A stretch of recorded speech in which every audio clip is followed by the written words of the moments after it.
Hello बालमित्र हो. आज आपण हत्तीची कहाणी पाहणार आहोत.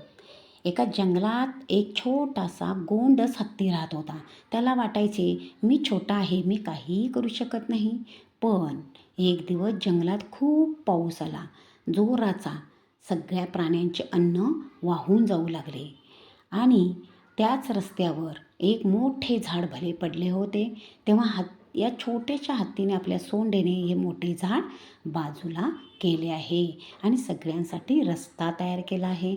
खूप मोठं काम या छोट्या हत्तीने केले होते आणि म्हणूनच सर्व प्राण्यांनी त्याचे आभार मानले. तेव्हा सगळे प्राणी म्हणाले, अरे वा, छोटा असलास तरी काम मोठे केलेस. या वाक्याने हत्ती खूप खूप आनंदी झाला. पहा, छोट्या हत्तीची ही कहाणी तुम्हाला आवडली असेल ना? मग याचे तात्पर्य काय? स्वतःला कधी कमी समजू नका. Like, share and subscribe. धन्यवाद.